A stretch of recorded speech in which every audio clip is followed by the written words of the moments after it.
My daughter had me thrown off the guest list at her own wedding because the man she was marrying decided a machinist from Zanesville would look wrong in his photographs. Then, 3 days later, she mailed me a bill, $150,000, itemized, for the reception and the honeymoon, with a sticky note pressed to the top page in her neat little handwriting. Be grateful we're letting you help. I read it twice, standing at my mailbox in my work boots, and I laughed out loud so hard the neighbor's dog started barking. They thought they were putting a tired old man in his place. They had no idea they had just handed the keys to their whole shining future to the one person on earth who could take it all away. And I was going to do it slow, and I was going to do it clean. If anybody watching has ever been written off by the people who were supposed to love them, stay with me on this one, and tell me down in the comments whether I did the right thing, because to this day I'm not entirely sure. I'm 68 years old. My name doesn't matter much anymore, but for most of my life people called me Roscoe, and I spent 41 years running a machine shop off Route 60, turning steel into parts that held up bridges and grain elevators and the undercarriages of trucks nobody thinks twice about. My hands look like what they are. My knuckles don't fully close.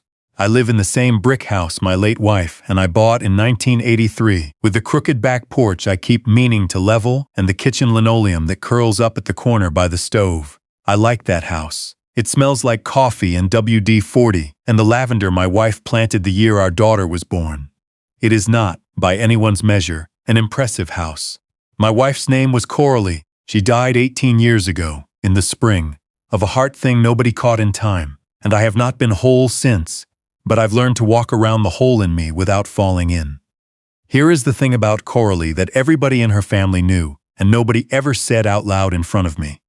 She came from real money, old railroad and timber money out of Michigan, the kind that sits quiet for 100 years and never brags.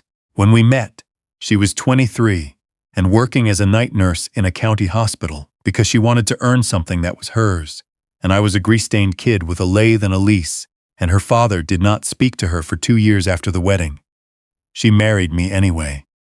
She used to say the best decision she ever made was picking the poor one, because she got to find out for herself who she was. When her father finally died, the money came to her, and it was a great deal of money, and Coralie treated it the way you'd treat a loaded gun in a house with children.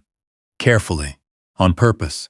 She kept living like a nurse's wife. We drove used cars, we took vacations to state parks, and when the doctors gave her the bad news, she spent her last good months in a lawyer's office in Columbus, drawing up exactly what would happen to every dollar. That lawyer is a man I've known since we were boys, Solomon Reyes, a stubborn old bulldog who still keeps a coffee percolator in his office because he doesn't trust machines that beep at you.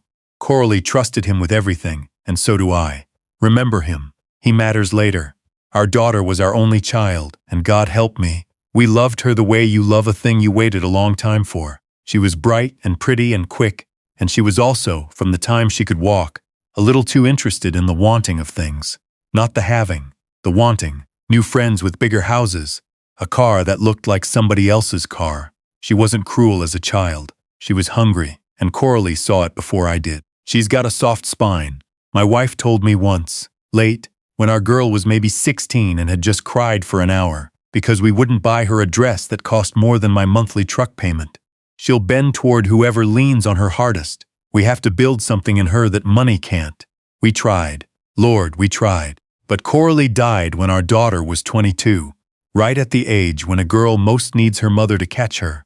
And after that, she drifted from me the way a boat drifts when you let go of the rope. Not all at once. A little more every year. Now here is the part Coralie built. The part nobody knew. The part that turned a bill for $150,000 into the most expensive mistake those people ever made. Coralie did not leave the money to our daughter. Not outright. She left it in a trust, an irrevocable one, worth $9 million and changed the day she signed it, and it has only grown since. Our daughter is the beneficiary, but the sole trustee, for the entire length of my natural life, with what Solomon calls absolute and unreviewable discretion, is me. And Coralie, being smarter than every lawyer she ever hired, put in a clause. She called it the character provision, and I have it memorized because I read it at her graveside every year on her birthday. The trust exists to support a life of purpose, prudence, and decency. Our daughter may draw on it only after demonstrating, to my sole satisfaction, 3 things: that she keeps honest work, that she handles money like it's real, and that she treats her father, the man who raised her, with the loyalty and respect a parent is owed. And if she ever fails those tests, in my judgment alone, the trust does not shrink and it does not pause. It dissolves. Every dollar, and every dollar of interest, empties out into the Coralie Nursing Foundation, a scholarship fund for kids who want to be nurses like she was, a fund whose board I happen to chair. Coralie built her a safety net and a trap door in the same afternoon, and she made me the one standing on the lever. If she becomes a good woman, my wife told me, she'll never even know the trap door was there, and if she doesn't, then she was never going to keep the money anyway. It would have just made her worse. I hadn't touched that lever in 18 years. I'd been praying I never would. So, the wedding. I first heard about the man she was marrying the way I hear about most things in my daughter's life now, which is to say late and second-hand. She brought him by the house on a Sunday last fall, unannounced, and I knew the second the car pulled in that something was off, because it wasn't her little Honda. It was a low black thing that cost more than my house, and it did not belong on my street, and it idled at the curb like it was afraid to touch the driveway. He got out first. Tall, tanned in October, teeth like a commercial, a watch on his wrist that he kept turning so the light caught it. My daughter got out after, and she wouldn't quite meet my eyes, and that's when I knew for certain. His name was Thatcher, and his people were the Vandermeers, out of Palm Beach, and within about 90 seconds of walking into my living room, I understood the entire shape of him. He looked at my recliner the way you'd look at something in a museum you weren't allowed to sit on. He picked up the framed photo of Coralie and me from our anniversary, glanced at it, and set it back down facing slightly wrong, and my daughter reached over and straightened it and then caught herself doing it. "Sir," he said, and stuck out a hand that had never held a wrench. "Delilah's told me so much." She hadn't. I could tell she hadn't, because he called the lavender in the yard cute and asked if I'd ever thought about letting a service handle the place. And my girl just stood there in my living room like a stranger in a house she grew up in. I made coffee.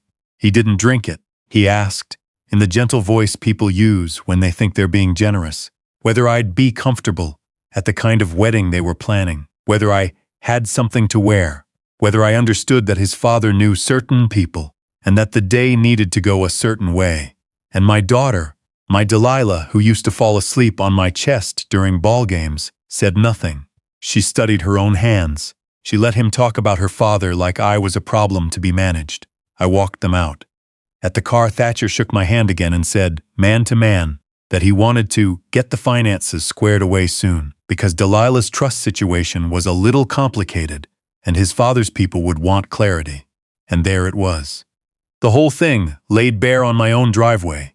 He wasn't marrying my daughter. He was marrying $9 million, and he'd come to get a look at the man standing between him and it. I smiled and told him we'd have plenty of time to talk. Then I went inside and called Solomon. Over the next 2 months, I learned things. Solomon has a way of learning things. The Vandermeers were not what they looked like. They looked like a fortune. They were, underneath the tan and the club memberships, a leveraged mess. Fenwick Vandermeer, the father, had a waterfront development down in Florida that was hemorrhaging money and a bank that was getting nervous. The whole family had staked its future on a big raise of capital, and part of that story, the part they told investors at dinners, was that their son was about to marry into a 9-figure legacy. My daughter's inheritance wasn't a nice bonus to them. It was collateral. It was the thing keeping the lights on, and they had no idea it wasn't hers to give. They found out I existed as an obstacle sometime that winter, and the pressure started. First, it was warm. Fenwick called me himself, boomed at me about family and futures and getting everyone on the same page about Delilah's assets. When I told him, politely, that my daughter's affairs were between her and me, the temperature dropped. The calls stopped being warm. My daughter called and cried and said I was making everything hard and that Thatcher's family just needed to know the money was real. And when I asked her, gently, whether she was sure this was the life she wanted, she hung up on me. Then, in February, the invitation didn't come. I found out from a woman at church, whose granddaughter was a bridesmaid. The wedding was set. June. A club down near the Vandermeers, 300 guests, a sitting United States senator on the list, the whole affair, and I was not invited. My own daughter's wedding, and I heard the date from a woman in the fellowship hall over weak coffee. I drove out to see my daughter that week. She met me on the porch of the condo Thatcher was paying for and wouldn't let me in. She was thin. Her eyes were doing that thing they do when she's parroting somebody else's words. She told me, in a rehearsed little speech, that Thatcher and his family felt it would be less complicated if I sat this one out, that there was a lot at stake for his career, that she hoped I could understand and not make it about me. I stood on that porch in the cold and I looked at my little girl and I said, "Delilah, look at me. Is this you talking?" And she looked at her shoes. "Sweetheart," I said, "your mother didn't leave you money. She left you a chance. And I'm the only one who can hand it to you, and I'd hand you the moon if I thought it'd make you happy. But you've got to be somebody I can hand it to." She didn't understand what I was telling her. She thought I was being a bitter old man who wanted to be begged. She said, "You always do this," and she went inside and shut the door. The bill came 3 days after that. A courier, of all things, in a shirt with a company logo made me sign for a leather portfolio like it was a subpoena. Inside was an itemized invoice on heavy cream paper. Reception at the club per plate, 300 plates. A 12-piece band. Ice sculptures, if you can believe it. A florist flying in something from someplace. And a honeymoon, 3 weeks. Bora Bora, an overwater bungalow that cost more than my first house. It added up, with the planner's fee, to $148,000 and change, rounded up to 150 in the sticky note in my daughter's hand. "Be grateful we're letting you help." I understood exactly what it was. It wasn't a request. It was a test balloon. They believed that if they framed it as her money paying for her wedding, I'd release funds from the trust to cover it. And once the spigot was open, they'd have proof the money flowed. And Fenwick could wave that proof at his nervous bank. They were trying to get their hands into the trust through the wedding. So I called Solomon and drove to Columbus. His office hasn't changed in 30 years. Same green banker's lamp, same wall of books, same percolator burping in the corner. He read the invoice with his glasses down his nose, and when he got to the sticky note, he set the whole thing down very gently, the way you set down something you're afraid you'll throw. "Roscoe," he said, "I have known your family a long time, and I am going to say this as your lawyer and your friend. Do not pay one dime." I wasn't going to. "I know you, but I need you to understand what they're doing because it's about to get uglier." He took off his glasses. "They can't force you to release trust funds. They know that now, so they're going to come at the trustee. They're going to try to remove you. Remove me how? Coralie made it for life, for the life of a competent trustee." He let that sit. "Roscoe, they're going to try to have you declared incompetent. Guardianship, conservatorship. They'll say you're too old, too isolated, that you're not managing your daughter's inheritance in her best interest. They'll get a judge to put a stranger in your chair, and that stranger will do exactly what the Vandermeers want." I felt something cold move through me. They'd do that. They'd do worse. But here's what they don't know. Solomon leaned forward, and for a second the old bulldog looked young again. "They've never read the trust. They think it's a bank account with your name on the door. They have no idea about the character provision, and every single thing they do to shove you out of that chair.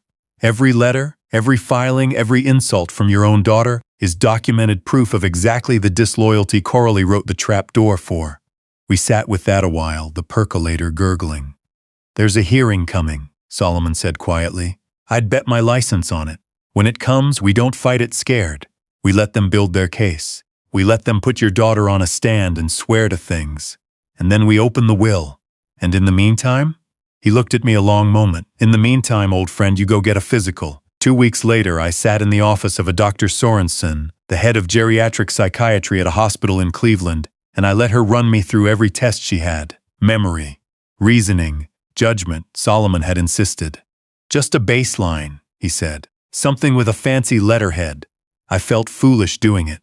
I felt less foolish 3 weeks later when the papers arrived. Because the papers did arrive, Solomon called it. A petition, filed in the county court, seeking to appoint an emergency guardian over my person and my estate. The petitioners, my daughter, and a woman named Bianca Vandermeer, the mother of the groom, listed as a concerned family member.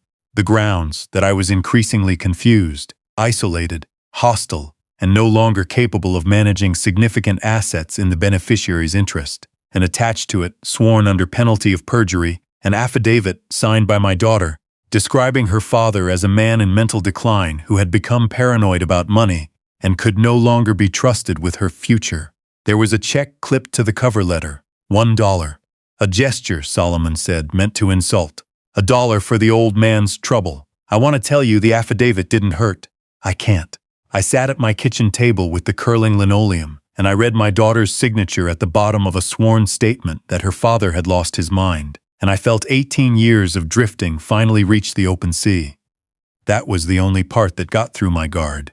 The rest of it, the arrogance, the money, the tan man with the watch, none of that touched me. But my girl's name in ink, swearing I was gone, that I carried, I gave myself one night. I sat on the crooked porch and I talked to Coralie the way I still do. Out loud, like a fool, and I told her I was sorry, that I'd tried, that our girl had bent toward the ones who leaned hardest just like she said she would. And then I dried it up, because grief is a room you can visit but shouldn't live in, and the next morning, I drove the whole file to Columbus. Solomon met me in his library instead of his office. He had files spread across a table the size of a rowboat. He was in his shirt sleeves. He looked like a man about to enjoy his work. They handed it to us, he said, before I even sat down. Do you understand what they did? Tell me. He held up the affidavit like it was gold. Your daughter swore in a court of law that she does not respect you, does not trust you, and considers you unfit. Roscoe, that is the disloyalty. That is the exact thing Coralie's provision was written to catch. It doesn't matter if they win the guardianship or lose it. The moment she signed this, in your sole judgment as trustee, she failed the character clause. He set it down. She just voted herself out of $9 million, and she doesn't even know the ballot existed. I felt no triumph. I want you to know that. I felt like a man watching a house he built burn down with someone he loved inside it. So we dissolve it, I said. When you're ready, not before. Because here's the beautiful part, and I want you to sit with the whole shape of it. He came around the table. The Vandermeers are broke. Fenwick has fronted the deposits on that wedding, or put them on the club's credit, betting he'll be reimbursed from the trust once his son's married in, and the money flows. That entire 300-guest circus is running on the assumption that your daughter's inheritance is about to become theirs. The final vendor balances, the band, the bar, the caterer's back half, they come due the week of the wedding, and the money to pay them is money they think is coming from you. I understood then. I understood all of it. If I dissolve the trust, I said slowly, there's nothing coming. There's nothing coming, and they will not know it until the checks stop clearing, in front of 300 people and a senator. The hearing came first a Tuesday in May, 4 weeks before the wedding, in front of a judge named Alcott, who Solomon said had no patience for people wasting the court's time. I want to be clear about the order of things, because I've thought about it a great deal since, and it matters that it went the way it went. First the hearing, then the collapse. Nothing crossed. Nothing undone and redone. One clean line. The Vandermeers came in like they owned the courthouse. Fenwick in a suit worth a car. Bianca in pearls.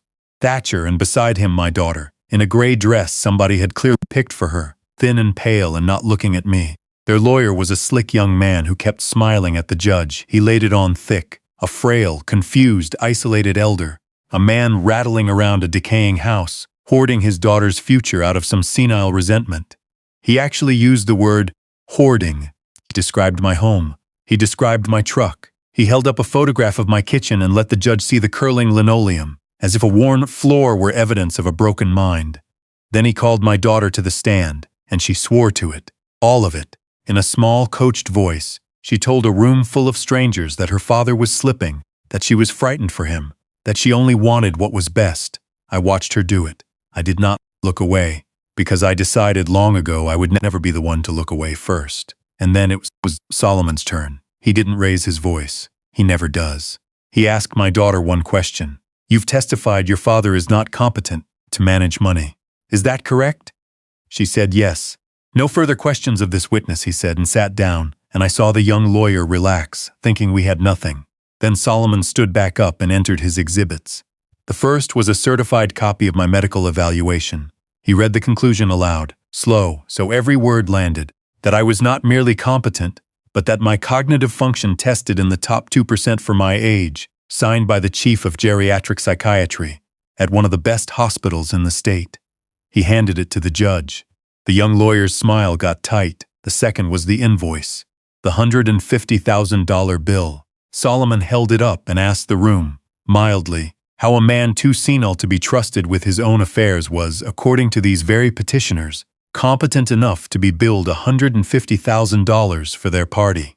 How a man they'd sworn was hoarding and confused was, in the same breath, expected to sensibly cut them the largest check of his life. Fenwick's face went the color of a brick, and the third was the will. Solomon read the character provision into the record. The whole thing: purpose, prudence, and decency, honest work, money handled like it's real, and loyalty and respect toward the father who raised her. He read the trapdoor, the part where failure means the money doesn't shrink, it vanishes, every dollar into a nursing scholarship in a dead woman's name. And then he lifted my daughter's sworn affidavit, the one calling me unfit, and he held it in one hand and the will in the other, and he said to the judge that the petitioners had not filed a case. They had filed a confession. You could have heard a pin drop. The young lawyer was flipping through papers he'd never read. Bianca had gone very still in her pearls, and my daughter, on the stand, was looking at me finally.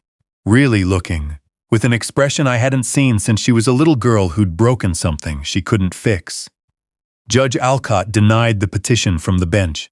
She used words like meritless and troubling and potential elder abuse, and she said the court would be reviewing whether sanctions were warranted against counsel for bringing it. It was over in 10 minutes. We walked out into the May sunshine, and Solomon put his hand on my shoulder, and neither of us said a word, because there was nothing to celebrate. My daughter had just proven, on the record, that she was exactly who her mother feared she'd become. I signed the papers to dissolve the trust the next morning, in Solomon's library, with the percolator burping in the corner. It took less than an hour to unmake 18 years. $9 million, and every dollar it had earned, emptied out of my daughter's future, and into a fund for kids who want to spend their nights the way Coralie spent hers, holding the hands of strangers at 3 in the morning. I signed my name and I did not cry, because I'd done my crying already, on the porch, with my wife, and then I waited 4 weeks. They had every chance to stop. The wedding could have been called off. Somebody could have thought to ask, before 300 people and a senator, whether the money that was paying for all of it actually existed. But pride is a kind of blindness, and the Vandermeers had staked too much on the story of the marriage to admit the marriage might be built on nothing. They'd told their bank, they'd told their investors, they'd told the senator's office.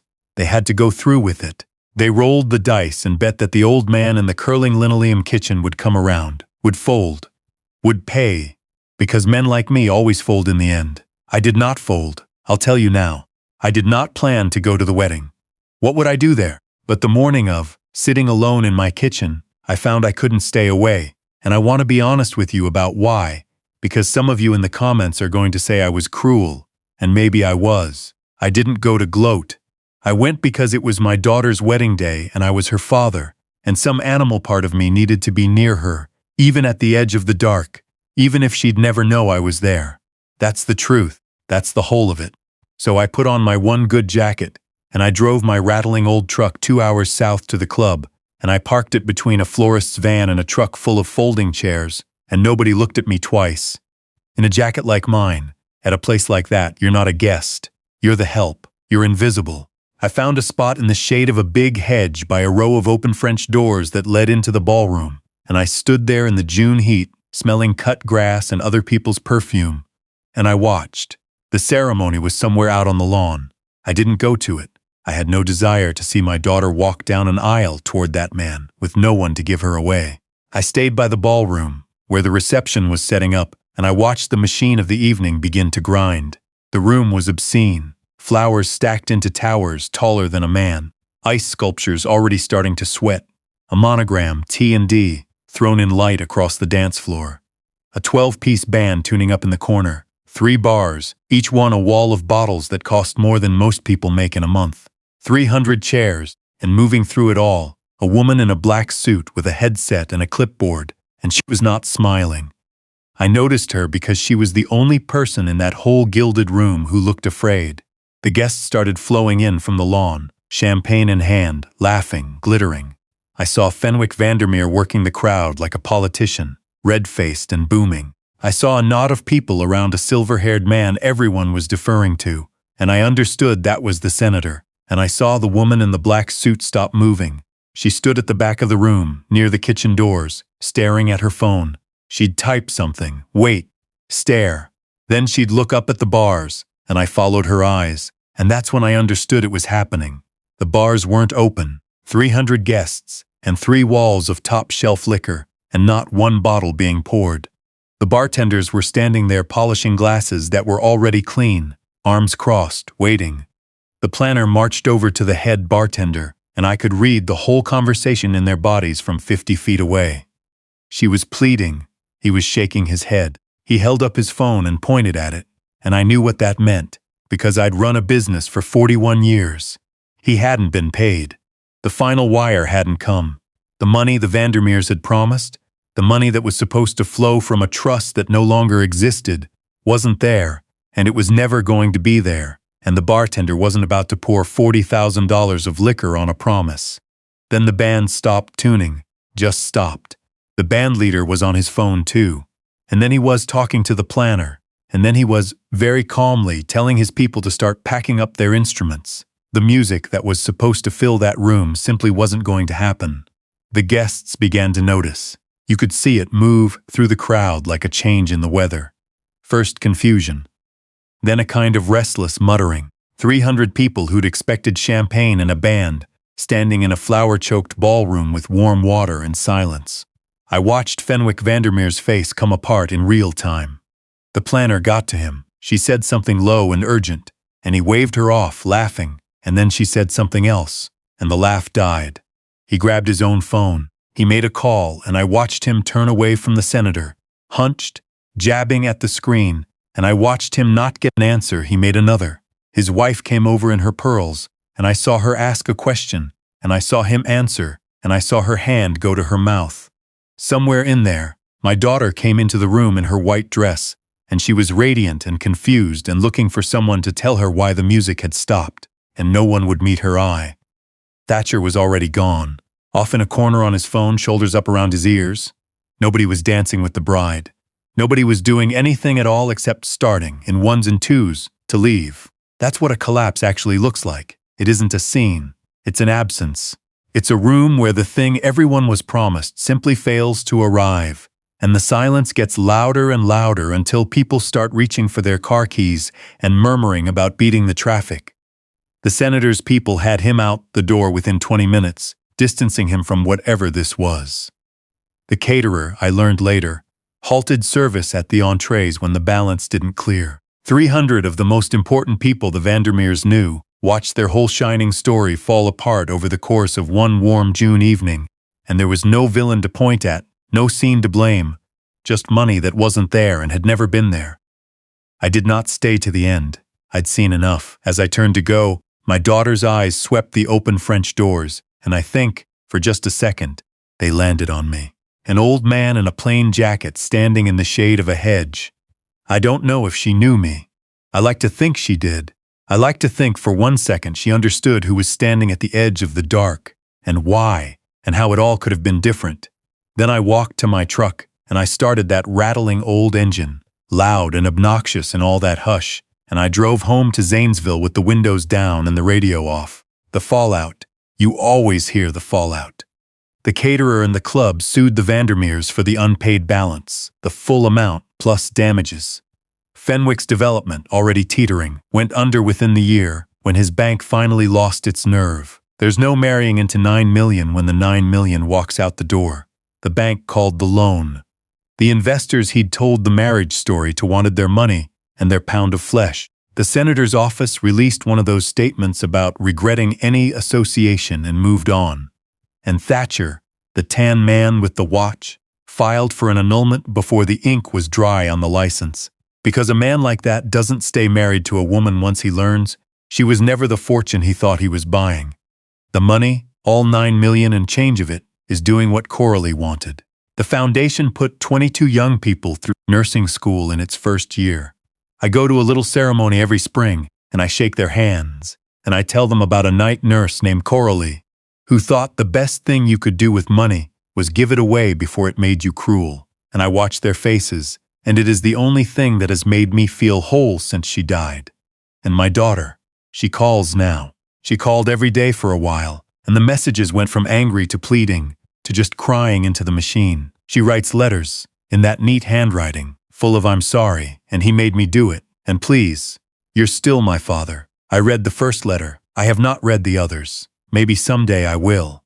I'm not made of stone, whatever the comments say.